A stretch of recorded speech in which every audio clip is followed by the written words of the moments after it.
फरवरी 2। महकादार परिवार। पाठ इफिसियों 5 अध्याय 23 से 33 वचन। हे पतियों, अपनी अपनी पत्नी से प्रेम रखो और उनसे कठोरता न करो। कुलुस्सियों 3 अध्याय 19 वचन।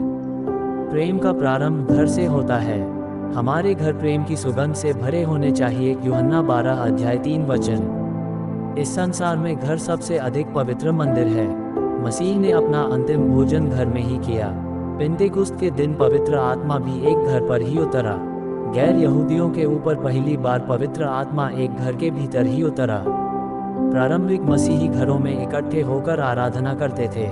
वे रोटी तोड़ने और सुसमाचार प्रचार करने एक घर से दूसरे घर जाते थे। जैसे आदम के साथ वैसे ही परमेश्वर पहले पतियों को जिम्मेदार ठहराते हैं। ये पतियों की जिम्मेदारी है कि वे सारी बातों पर निगरानी रखें। उनके असफल हो जाने पर सारी व्यवस्थाएं गलत हो जाती हैं। पतियों को अपनी पत्नियों से प्रेम करना चाहिए। पहला, जैसा मसीह ने कलीसिया से प्रेम किया। दूसरा, जैसा वे स्वयं के शरीर से प्रेम करते हैं। और तीसरा, जैसा अपने आप से प्रेम रखते हैं। इफिसियों 5 अध्याय 25, 28, 33 वचन। ये संपूर्णतः निस्वार्थ आनंदमय प्रेम है। ऐसा प्रेम सदैव आसान और अपने आप नहीं होता है। मसीह के प्रतिरूप इसहाक ने अपनी पत्नी से प्रेम किया। उत्पत्ति 24 अध्याय 67 वचन। बाइबल ऐसे किसी सद्गुण के विषय वर्णन नहीं करती जो बिना प्रयास स्वतः प्रवाहित होता है। क्या पतियों को आज्ञा नहीं दी गई कि वे अपनी पत्नियों से प्रेम करें? सच्चा प्रेम किसी कारणवश नहीं, परंतु इन सब के बावजूद होता है।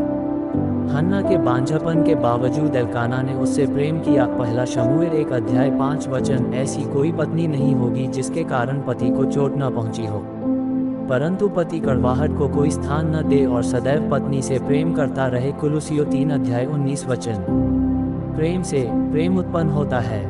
मसीह ने हमसे पहले प्रेम किया, उसके प्रत्युत्तर में हम उससे प्रेम करते हैं। प्रेम करने वाले पति पत्नी परमेश्वर की ओर से सुंदर उपहार हैं। एक दूसरे के लिए उनका प्रेम अनेक गलतियों और कमी घटी को ढांप लेगा। पौलुस ने तीतुस को लिखा है कि जवान स्त्रियों को शिक्षा दे कि वे अपने पतियों और बच्चों से प्रीति रखें। तीतुस 2 अध्याय 4 वचन। हाँ, प्रेम सिखाया जाना चाहिए। ये कठिन कार्य है, परंतु जब प्रेम ठंडा पड़ जाता है तो विभाजन लाता है। संभव है बाहर से न दिखे, किंतु अंतः रक्तस्राव अत्यधिक खतरनाक है। परिवार जिसमें फूट हो बना न रहेगा। मत्ती 12 अध्याय 25 वचन। जब माता पिता एक दूसरे से प्रेम करते हैं, परिवार में बच्चों को स्वस्थ विकास के लिए अच्छा वातावरण मिलता है। किसी ने कहा है कि सबसे महत्वपूर्ण काम जो एक पिता अपने बच्चों के लिए कर सकता है, यह है कि उनकी माता से प्रेम करे। विवाह से पूर्व एवं पश्चात यूसुफ का मरियम के प्रति व्यवहार अत्यधिक प्रेमपूर्ण एवं देखभाल करने वाला था। बालक यीशु उसी वातावरण में अधीनता और आज्ञाकारिता के साथ बड़े हुए। जैसे उसके बड़ई पिता ने परिवार की आवश्यकताओं की पूर्ति की, उसने भी दर्दनाक मृत्यु के समय अपनी विधवा माता के लिए व्यवस्था की।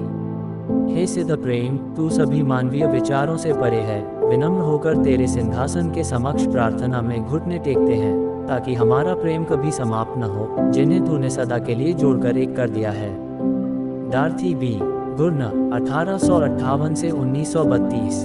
और ऐसे ही हर दिन का वचन सुनने और मनन करने के लिए बारहवीं पावरी सितारा परिवार को सब्सक्राइब करें और मित्रों को शेयर करें।